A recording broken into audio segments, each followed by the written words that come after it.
London में बैठा एक बैंकर 1 सेकंड से कम समय में हांगकांग में अपने सहयोगियों को नवीनतम स्टॉक जानकारी भेजता है। एक क्लिक के साथ न्यूयॉर्क में एक ग्राहक बीजिंग में बने इलेक्ट्रॉनिक्स ऑर्डर करता है, जिसे कार्गो विमान या कंटेनर जहाज से कुछ ही दिनों में समुद्र के पार भेज दिया जाता है। आज दुनिया भर में जिस गति और मात्रा में माल और जानकारी भेजी जाती है, वो इतिहास में पहले कभी नहीं देखी गई। पर वैश्विक विनिमय अपने आप में हमारी सोच से काफी पुराना है।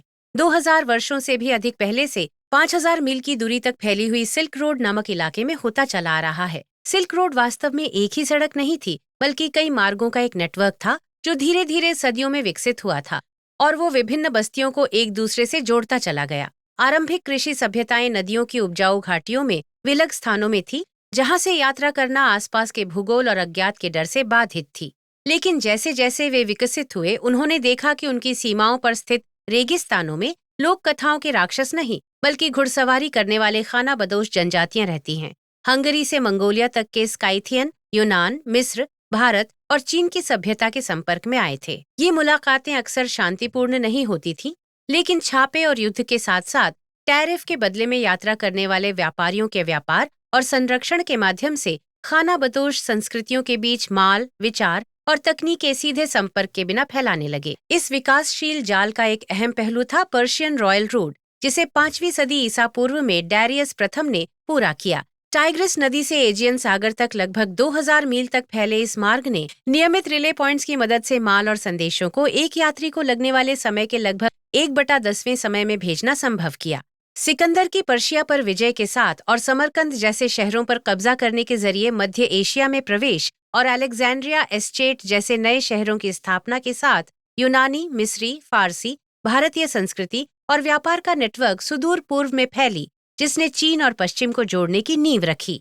ये दूसरी सदी ईसा पूर्व में महसूस किया गया था, जब जोंग कियान नामक राजदूत, जिसे पश्चिमी खाना बदोशों से समझौते के लिए भेजा गया था, वो हान सम्राट के पास पश्चिमी परिष्कृत सभ्यताओं, व्यापार और बढ़िया माल की कथाएं लेकर लौटा। यात्रा संभव करने के लिए फौज के साथ घोड़ों और कपास देकर रेशम और जेड लाने के लिए व्यापारी पर्शिया और भारत गए। पूर्वी और पश्चिमी मार्ग जुड़कर धीरे धीरे यूरेशिया तक फैली प्रणाली में बदल गए, जिससे सांस्कृतिक और व्यापारिक आदान प्रदान पहले से कहीं अधिक हो गया। चीनी माल रोम पहुंचा, जिससे सोने का बहिर्वाह हुआ।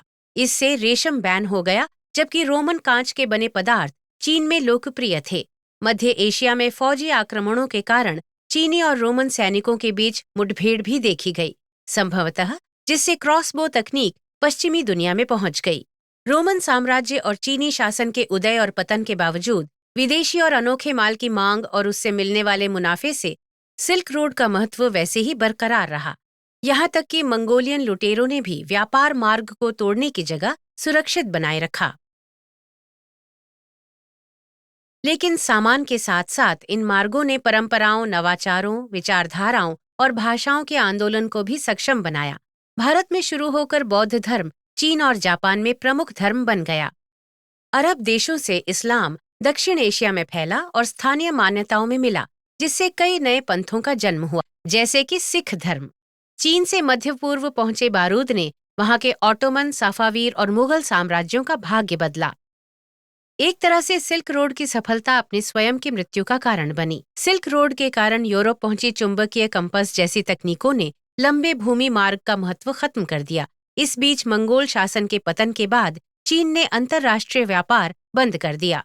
लेकिन भले ही पुराने मार्ग और नेटवर्क अब नहीं रहे, उनके कारण दुनिया सदैव के लिए बदल गई और किसी ने पीछे मुड़कर नहीं देखा।